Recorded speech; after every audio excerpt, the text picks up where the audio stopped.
नमस्कार बच्चों। आशा करती हूँ आप सभी स्वस्थ और सुरक्षित होंगे। आज हम करने जा रहे हैं आपके पद्य भाग का पाठ 5, जो है एक कम कविता, और लेखक हैं विष्णु खरे। मैं एक लेखक का परिचय आपको सत्य कविता के साथ दे चुकी हूँ। तो पहले मैं कविता शुरू करने से पहले आपको सार बता देना चाहती हूँ। ये जो एक कम कविता है, इसके माध्यम से कवि ने स्वतंत्रता से पूर्व भारतीय समाज में प्रचलित जीवन शैली को रेखांकित किया है।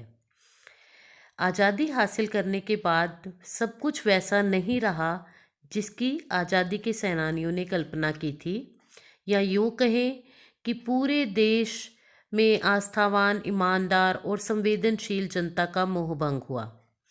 यह कहना ज़्यादा बेहतर है कि पहले हम दूसरे देश के लोगों द्वारा चले जा रहे थे और अब अपने ही लोगों के द्वारा चले जाने लगे।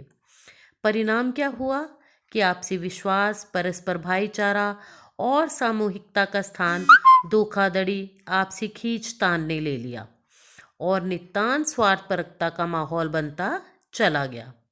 स्थिति बद से बदतर होती गई।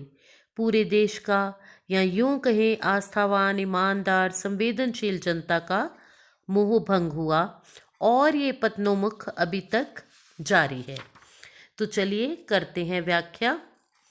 1947 के बाद से इतने लोगों को इतने तरीकों से आत्मनिर्भर, मालामाल और गतिशील होते देखा है कि अब जब कोई आगे हाथ फैलाता है 25 पैसे, एक चाय या 2 रोटी के लिए, तो जान लेता हूँ मेरे सामने एक ईमानदार आदमी, औरत या बच्चा खड़ा है।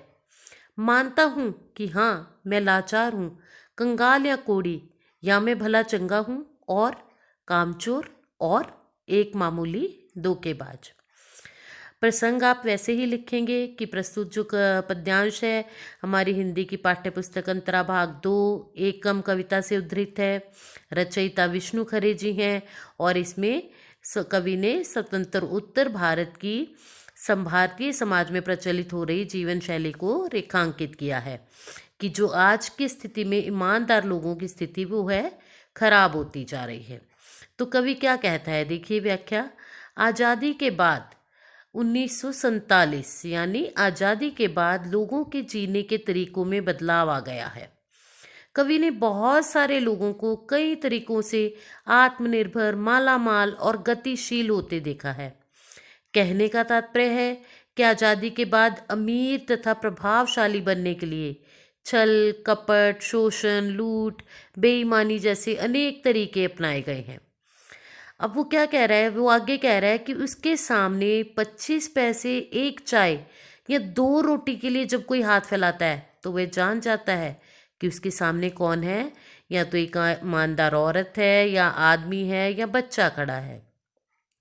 दूसरे शब्दों में कवि ये बता रहा है कि ईमानदार को जीवन निर्वाह के लिए भीख मांगने पर विवश होना पड़ रहा है।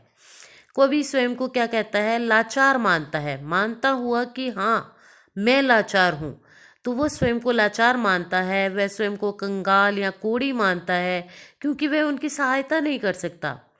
वह स्वयं को कामचोर, मामूली, धोखेबाज भी मानता है, जो उन ईमानदार लोगों में शामिल ना हो सका, चाहे वह स्वस्थ ही क्यों ना हो।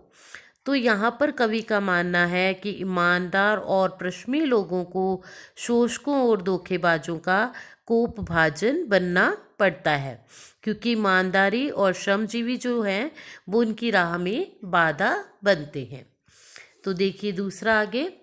लेकिन पूरी तरह तुम्हारे संकोच, लज्जा, परेशानी या गुस्से पर आश्रित तुम्हारे सामने बिल्कुल नंगा, निर्लज और निराकांक्षी मैंने अपने को हटा लिया है हर ओर से। होड़ होती है प्रतिद्वंदिता। मैं तुम्हारे विरोधी, प्रतिद्वंदी या हिस्सेदार नहीं। मुझे कुछ देकर या न देकर भी तुम कम से कम एक आदमी से तो निश्चिंत रह सकते हो। अब वो कह रहे हैं मैं तुम्हारे साथ किसी दौड़ में शामिल नहीं हूँ। होड़ प्रतियोगिता, आश्रित किसी के सहारे, निर्लज यानी जिसमें शर्म ना हो, लज्जा रहित, एक और वर्ड है इसमें निराकांक्षी, अर्थात इच्छा रहित, जिसमें किसी चीज को पाने की इच्छा ना हो। प्रतिद्वंदी, विपक्षी, विरोधी। निश्चिंत, कहता मेरी तरफ से तुम बेफिक्र हो सकते हो, चिंता रहित। अब इस पहरे में कवि क्या कह रहा है? कवि अपने बारे में बताता है कि वह ईमानदारों के लिए कुछ नहीं कर सकता। वह उनके लिए संकोच, लज्जा, परेशानी या गुस्से पर आश्रित है। आश्रित होना, निर्भर होना। वह उनके सामने निर्लज, नंगा और निराकांक्षी है, क्योंकि वह ईमानदार और गरीबों की मदद नहीं कर पा रहा है। कितने मैं शर्मसार हूँ, मैं अपने आप को नंगा महसूस कर रहा हूँ, मेरे अंदर कोई इच्छा ही नहीं रही, क्योंकि मैं तो उन लोगों की मदद नहीं कर पा रहा। अब कवि ने नैतिक और मानवीय मूल्यों से रहित लोगों के रास्ते से स्वयं को हटा लिया है। वह ऐसे लोगों से प्रतिस्पर्धा नहीं करना चाहता। वह कहता है कि ऐसे लोगों का साथ देकर उनके अमानवीय और अनैतिक कार्यों में साझीदार नहीं बनना चाहता। तो ऐसे लोग कवि को कुछ दें या ना दें, कोई फर्क ही नहीं पड़ता।